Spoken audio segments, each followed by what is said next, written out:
ओम नमो भगवते वासुदेवाय।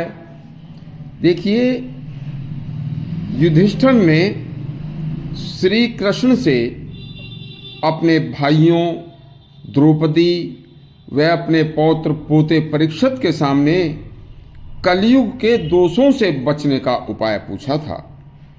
बहुत ही शानदार और बहुत ही शिक्षाप्रद यह उपदेश है, अति कल्याणकारी है। एक बार पूरा जरूर देखना। महाभारत का युद्ध समाप्त हो चुका था। युधिष्ठिर हस्तिनापुर के राजा बन गए थे।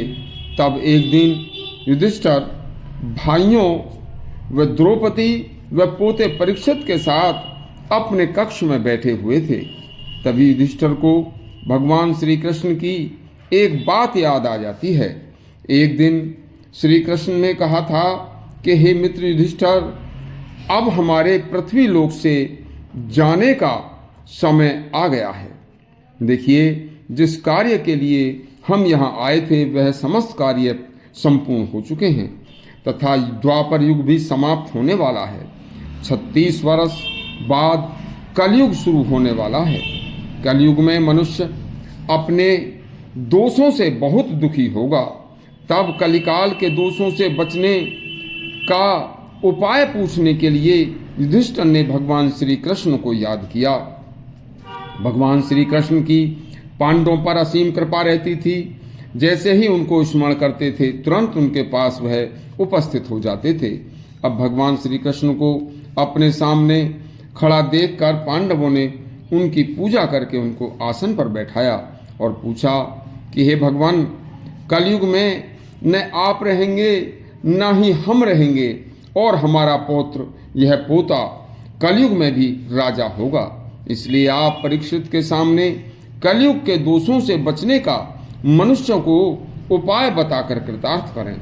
तब भगवान श्री कृष्ण ने कहा कि कलयुग में मनुष्यों में अनेक दोष पैदा हो जाएंगे तथा उन दोषों को मनुष्य कलिकाल के प्रभाव से अपना दोष न देखकर केवल दूसरों के ही दोषों को देखेगा, और जबकि वह देखने वाला उन दोषों से स्वयं भरा हुआ होगा, और यह दुर्गुण मनुष्य के विनाश का एक महाकारण होगा।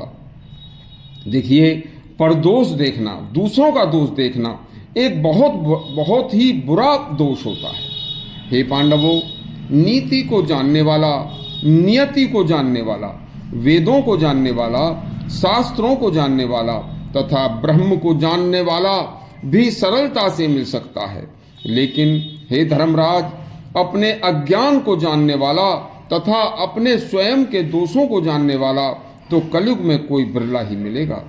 दूसरे के दोषों को देखने वाला सिर्फ रिश्तों में कड़वाहट तथा समाज में वैमनस्य बढ़ाता है तथा दूसरे के दोषों को देखने की आदत निंदा में होती है। जो मनुष्य केवल दूसरों के दोष देखना छोड़ दे तो वह अच्छा मनुष्य बन सकता है। जो व्यक्ति किसी दूसरे के दोषों को देखता है वह दोष उस देखने वाले के अंदर स्वयं ही प्रकट होने लगते हैं। इसलिए हे पांडवों, मनुष्य दूसरों के दोष देखने से पहले अपने अंदर के दोषों को देखे, यही न्याय संगत है। देखिए, मनुष्य किसी दूसरे के दोष तभी देखता है जब वह दोष उसके अंदर स्वयं भरे हुए होते हैं।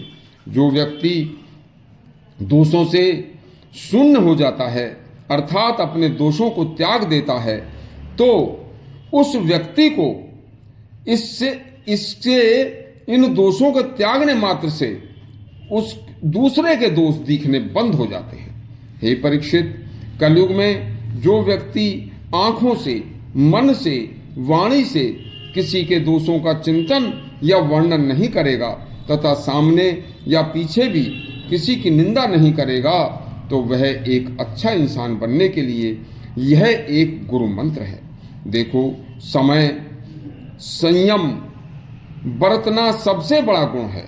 इसलिए धैर्य रखने का अभ्यास करना तथा सदा सात्विक आहार भोजन करना ही दोषों पर विजय पाना है, क्योंकि उपरोक्त कार्यों के करने मात्र से सत्गुणों की वृद्धि होती है और जिस व्यक्ति में सतगुणों की वृद्धि हो जाएगी, उनके पास तमोगुण रजोगुण फटकेंगे भी नहीं। इसके दोषों को देखना अति विनाशकारी है और दूसरों का हित सोचना, भगवान का कीर्तन करना, समस्त जगत में प्रभु की भावना को देखना, न कि दूसरों के दोषों को देखना।